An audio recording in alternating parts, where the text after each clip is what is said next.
مریض ہمارے پاس شفٹ ہوا کہ یہ مختلف ہسپتالوں سے ہوتا ہوا ہمارے ہاسپٹل آیا. بالکل سوکھ کے وہ کانٹا ہوا تھا. 55-60 سال کا وہ آدمی تھا, بہت ہی پتلا دبلا, اور ہماری زبان میں یوزلی ہم کہتے ہیں بون اینڈ سکن, پانی کی شدید کمی اور برا حال. عمر اس کی 55-60 سال تھی. جو اس کے ساتھ ایک ہی لڑکی تھی وہ 20-25 سال کی تھی, اور وہ اپنے آپ کو اس کی بیوی بتاتی تھی. میرے جونیئر ڈاکٹرز نے مجھے راؤنڈ کرایا تو انہوں نے کہا جی کہ یہ فلاں وارڈ سے شفٹ ہوا ہے, اس کو 4 مہینے سے شدید دست لگے ہوئے ہیں, یہ کچھ بھی کھاتا ہے تو اس کو ڈائریا لگ جاتا ہے, اور اس کے سارے ٹیسٹ ہو گئے ہیں, گیسٹروسکوپیاں, انڈوسکوپیاں, بایوپسی, ہر چیز, اس سے کچھ نہیں آ رہا, تشخیص نہیں ہے.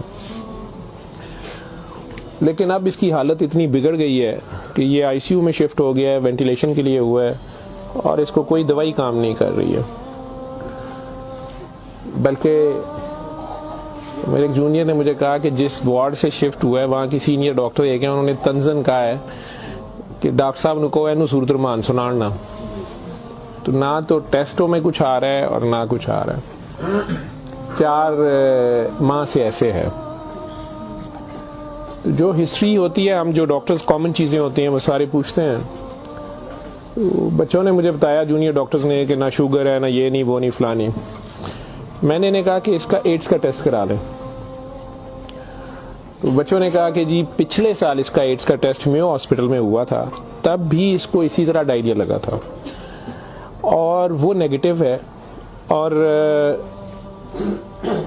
لیکن پچھلے سال پھر یہ ڈائریا ٹھیک ہو گیا تھا 2-3-4 ماہ کے بعد, پھر یہ بہت بہتر حالت میں ہو گیا تھا, لیکن اب پھر اس کو 4 ماہ سے یہ ہے, اور اب اس کی یہ حالت ہو گئی, اب یہ بے ہوش تھا. وہ خیر وینٹیلیٹر پہ چلا گیا, لیکن میں نے پھر بھی اس کا ایڈز کا ٹیسٹ بھیج دیا کہ یہ بھیجو اس کا.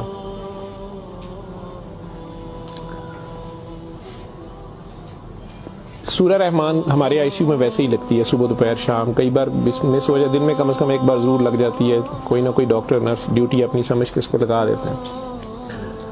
وہ بھی لگ رہی تھی, سارے پیشنٹس تھے. جہاں تک جتنی میری یادداشت ساتھ دیتی ہے کہ تیسرا دن تھا تو میری جونیئر ڈاکٹر کا مجھے فون آیا, بڑا پینکی.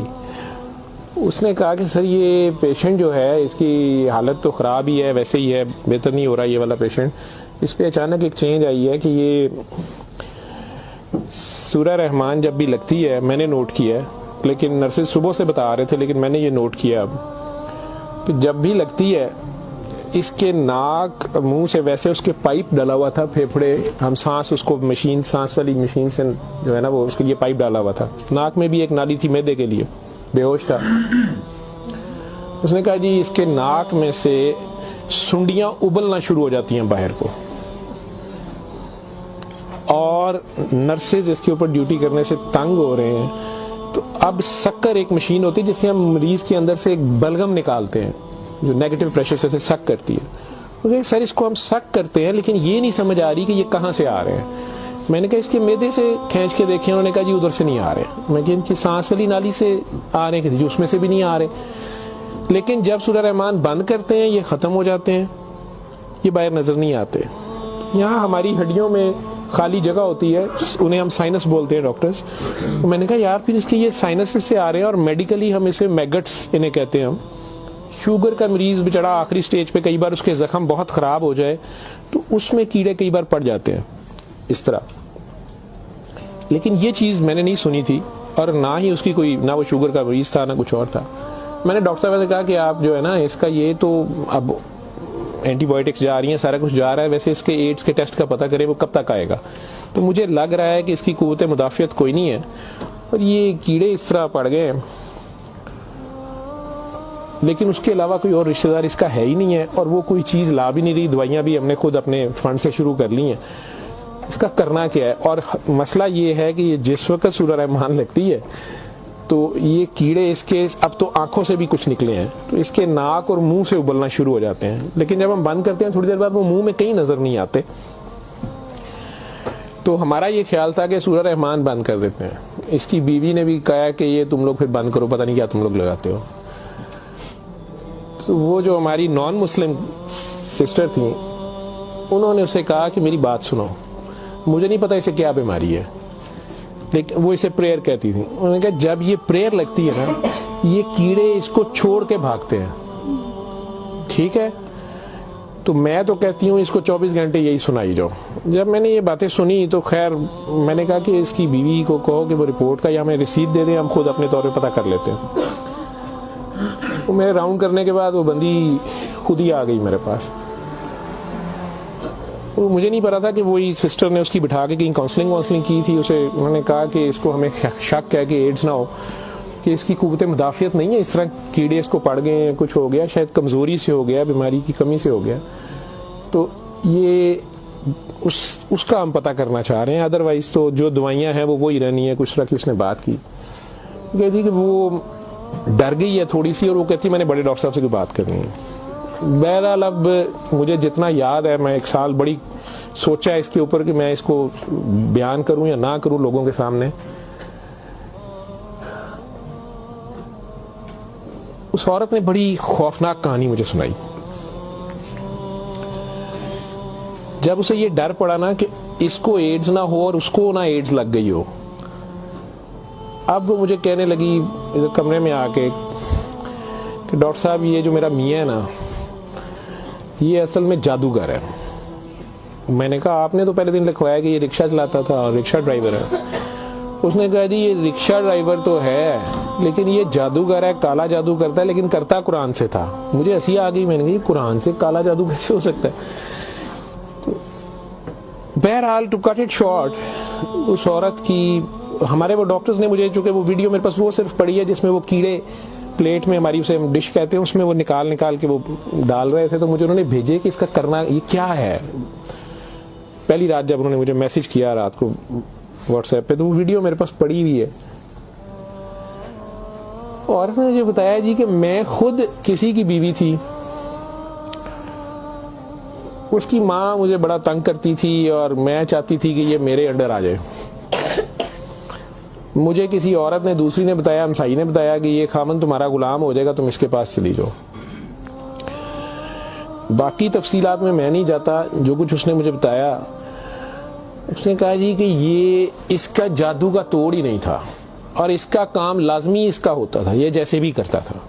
طریقہ کار اس نے کیا کہا جی, اس نے کمرے میں اندر ایک گاؤ تکیہ رکھا ہوتا تھا, اس کے اوپر اس نے وہ جس طرح اسمائلی ہوتا ہے, جو مجھے سمجھ آئی کہ اس نے کوئی بت سا بنایا ہوا تھا, اس کمرے یہ بٹھاتا تھا اور وہ لوگوں کو پہلے تو قرآن شریف بھی پتہ نہیں پڑھنے کو کہتا تھا, کچھ کرتا تھا, پھر ان کی بات سنتا تھا, سارا کرا کے جو مجھے اس کا طریقہ واردات سمجھ آیا یا جو بھی تھا. اس نے کہا جی کہ جو غرض مند ہوتا تھا نا, وہ دیوانہ عورتیں بڑی دیوانی ہوتی تھیں, ٹھیک ہے, یا ینگ لڑکے لڑکیاں کہ میری وہاں شادی ہو جائے, وہاں ہو جائے, اولاد ہو جائے, کئی لڑکے آتے تھے. تو جو اس نے سب سے گندی بات مجھے بتائی, بڑی فضول جو اس کی حرکت تھی یا جو بھی, وہ اسلام تو ہو ہی نہیں سکتا. اس نے کہا جی یہ ان عورتوں کو اور اپنے بارے میں اس نے کہا کہ میں نے بھی یہ غلطی کی, میرے سے بھی یہ گناہ ہوا, لیکن مجھے گناہ ثواب کا اتنا نہیں پتا تھا. تو یہ پہلے وہ تکیے کو سجدہ کراتا تھا, خود اس کے پیچھے کھڑا ہو جاتا تھا, پھر وہ کہتا تھا کہ یہ اصل میں تم لوگوں پہ کالا جادو ہوا ہے, اس کو توڑنے کے لیے پتہ نہیں نوری بڑا ضروری ہے, ٹھیک ہے. پھر وہ ہمیں کہتا تھا کہ وضو کر کے آؤ, ٹھیک ہے, وضو کر کے آتے تھے, وہ پتہ نہیں کون سی صورت پر وہ کئی صورتیں مکس کرتا تھا. یہ سب کرتے کراتے 1-2 سیشنوں کے بعد کچھ نہیں لیتا تھا. پھر جو زیادہ لوگ اپنے کام کے پیچھے دیوانے ہوتے تھے, ان کو وہ بتاتا تھا کہ اس میں بڑے پیسے بھی لگیں گے, یہ جان پہ کھیلنا پڑنا ہے, پتہ نہیں کیا کرنا, اور تمہیں بھی میرے ساتھ کرنا پڑے گا, اس میں بڑا کچھ جو ہے نا رسک ہے, لیکن کام تمہارا ہو جائے گا. جو بھی اس کی کہانیاں تھیں, جو اس کو بعد میں کسی اور وجہ سے پتہ چلی, جو مجھے وہ بتا رہی تھی کہ جی یہ عورتوں کے ساتھ بھی اور ینگ لڑکوں کے ساتھ یا مردوں کے ساتھ بھی غلط کام کرتا تھا, پھر انہیں اپنا گند کھانے پہ مجبور کرتا تھا, پھر انہیں پتہ نہیں کون سے کوئی آیت بنائی ہوئی تھی یا کوئی نام تھا, پتہ نہیں کیا, کہ عربی کے جی یہ پڑھ کے نا تم نے یہ مکسچر جو ہے نا, یہ ہنڈیا پکاتے ہوئے تھوڑا سا بیچ میں گند ڈال دینا ہے اور اپنے خامن کو کھلا دینا ہے, یا اس لڑکی کو کھلا دینا ہے, یا اس کو کھلا دینا ہے. تو میں اپنے خامن کے ساتھ یہ سارا کچھ کیا میں نے. اب مجھے بتائیں کہ جب وہ اس بندے کے ساتھ ہی سو گئی تو اس کے خامن تو وہ رہا ہی نہیں ہے نا, تو نہ وہ مسلمان رہی ہے, نہ وہ یہ حرکتیں ساری. اب اس کے بعد بقول ان خاتون کے, اس لڑکی کے, کہ جی وہ خامن جو میرا تھا اس میں تو تبدیلی نہیں آئی, اس نے مجھے فل مارنا شروع کر دیا. اور مجھے اس کی میرے تڑپ اس کی طرف بھاگتی تھی کہ میں اس کے پاس آؤں. تو پھر میں نے اس کے پاس ویسے آنا شروع کر دیا کہ میں نے تمہارے ساتھ شادی کرنی ہے, میں نے ادھر سے طلاق لینی ہے, میں نے یہ کرنا ہے وہ کرنا ہے. تو میں انہیں بتائے بغیر اس کے پاس آ گئی. اس کے ساتھ میں 6 ماہ رہی. اس نے کہا کہ پھر ایسے ہی رہنا پڑے گا, اور اس سارے کام میں شامل ہوئی. تو اس نے ویسے مجھے کہا کہ نکاح ہو گیا ہے ہمارا, قرآن شریف پہ اس نے نکاح کیا. اس نے کہا ہم دونوں کی رضامندی نکاح ہے, وہ پیچھے سے طلاق لے کے نہیں آئی. ٹھیک ہے. اس کے بعد اس کو یہ ڈائریا لگ گیا. ڈائریا لگنے کے بعد یہ کہتی ہے کہ جی میو اسپتال میں جب ہم تھے 4 مہینے ہمیں ہو گئے اور برا حال تھا اس کا پچھلے سال. تو یہ ایک دن مجھے کہنے لگا کہ میں کہتا ہوں کہ میں اللہ سے توبہ کر لوں, اللہ میری جان بخشی کر دے, تو میں توبہ کروں اور میں نہ اب رکشہ ہی چلا کے اس میں جتنی روٹی روزی ہوگی تو میرے ساتھ گزارا کر لے گی, اور تو بھی واپس چلی جا اپنے خامن کے پاس. ٹھیک. اور ادھر سے جا کے طلاق لے نہ لے, اور یہ نکاح نہیں ہے, اور جو بھی اس نے کہا کہ جی ہم نے توبہ کر لی بقول اس کے جو اس کی سمجھ تھی. یہ کہتی ہے جی میں واپس گئی, میرے خامن نے پھر مجھے مارا. اس نے کہا میں تمہیں طلاق دے چکا ہوں, تم میری طرف سے فارغ ہو, تم کہاں سے آئی ہو, یہ آئی ہو, اتنی دیر بعد آئی, جو بھی آئی ہو. خیر میں پھر واپس اس کے پاس آئی. یہ کہتی ہے کہ جی وہ میں کوئی 48 گھنٹے بعد شاید 2 دن بعد واپس آئی ہے. میو ہسپتال تھے, ڈاکٹر بڑے حیران سن, پیٹ سے ٹھیک ہو گیا سی. انہوں نے کیا دوائی فلانی مافک آ گئی ہے, فلانی مافک آ گئی ہے. تو یہ اپنے پیروں پہ کھڑا ہو گیا. اگلے کوئی 10-12 دنوں میں انہوں نے چھٹی دے دی. پھر یہ مجھے مسجد ایک میں لے کے گیا, وہاں ہم نے نکاح کیا. ٹھیک ہے. نکاح کیا, یہ رکشہ چلانا شروع ہو گیا. تو ڈاکٹر صاحب 6 مہینے انہیں بڑی محنت کی تھی, رکشہ بھی چلایا, میں بھی کدے سکی گلی کھاندے سا چنگا پلا سی. پر ڈاکٹر صاحب دنیا بڑی ظالم ہے, دی شہرت سی دنیا پیچھے پیندی سی, کہندا سی میں کام چھڈ چھڑیا ہے. ڈاکٹر صاحب ہوں پھر ایک بچی آئی تو بڑی سونی سی, وہ بڑی روندی سی, وہ پتہ نہیں کی مسئلہ سی. ڈاکٹر صاحب نے وہ پھر وہی کام شروع کر لیا. انہیں پھر وہی کام شروع کیتا ہے. میں انہوں پہلے کہندی رہی ہوں, لیکن ڈاکٹر صاحب یہ پیسے بڑے آندے سن. وہ دے بعد ہون 4 مہینے تو یہ اس کی یہ حالت ہے, اور اب یہ بے ہوش ہے. اب میں اللہ سے توبہ کرنا چاہتی ہوں, اللہ مجھے معاف کر دے, مجھے تو سمجھ نہیں تھی, تو مجھے معافی لے دیں. اور اس کا اب کیا بنے گا اور کیا نہیں بنے گا. میں نے یہ کافی بیچ میں سے سینسر کر کے آپ لوگوں کو ساری بات سنائی ہے. اور مجھے کہتی ہے جو کیڑے اس کے اندر سے نکلتے ہیں یہ کیوں آ رہے ہیں, یہ کہاں سے آ رہے ہیں. میں کہ بی بی یہ میں نے اسے سائنسز وغیرہ سمجھایا. میں کہ یہ اس کے بہت زیادہ خون کی کمی ہے, اس کے اندر جراثیم پڑ گئے ہیں, جو بھی. میں ڈاکٹری تو میں اسے اور کیا میں اسے کہتا.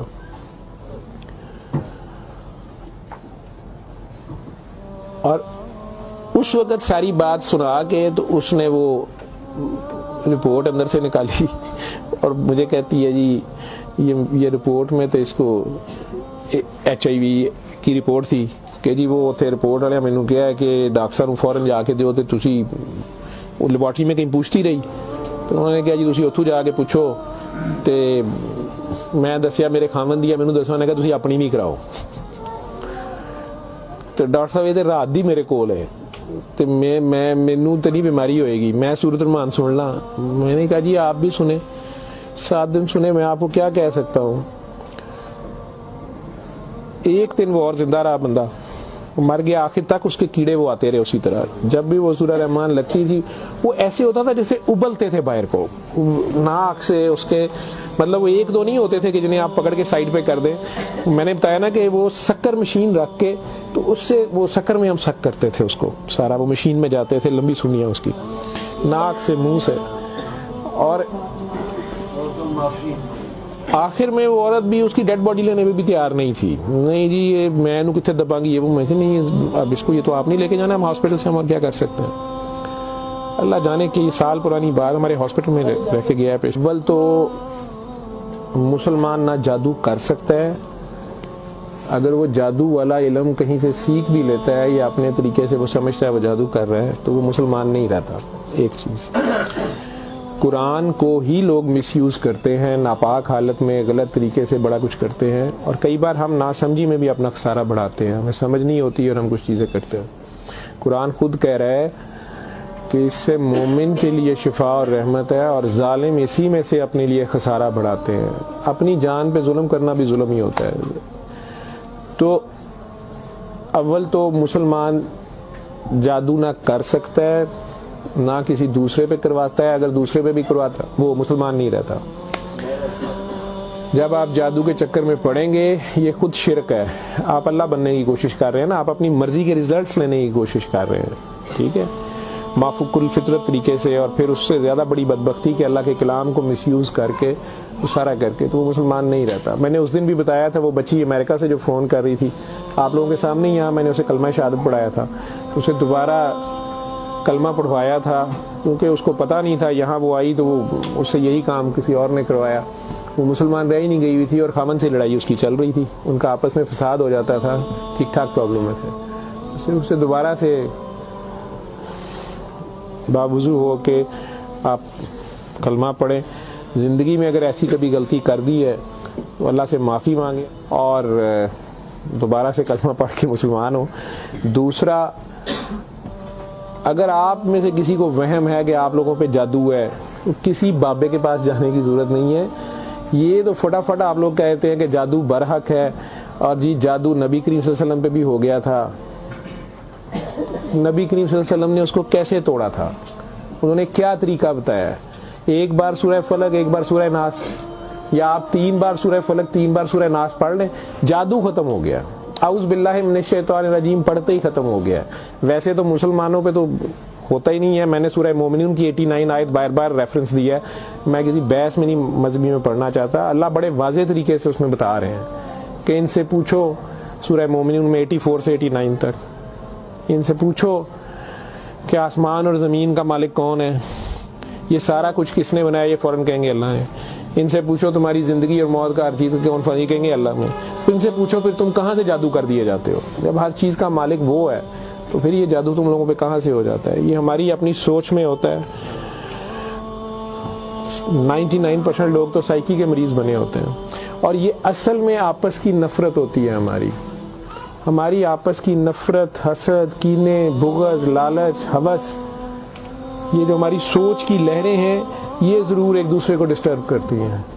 یہ نظر لگ جاتی ہے، ماں کی نظر اپنے بچے کو لگ جاتی ہے، پیار سے ہی دیکھ لیں، اس کو زیادہ انرجی چلے گئی، بیچ میں ماشاءاللہ نہیں کہا، فوکس اللہ سے ہٹا، بچے پہ گیا آپ کا، تو اللہ کے ریفرنس سے اس بچے کو دیکھیں کہ ماشاءاللہ میرا بیٹا کتنا پیارا، تو پھر نظر نہیں لگتی ہے۔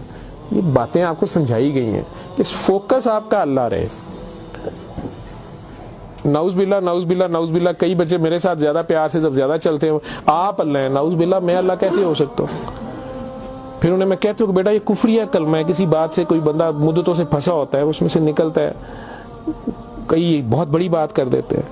ہوش کے لوگ نہیں ہوتے ہیں، جب تک ہوش میں نہیں ہوتے ہیں تو اس وقت تک تو ان پہ حد نہیں لگتی، لیکن جب ہوش آ گئی ہے اس کے بعد یہ بات کفر میں آتی ہے،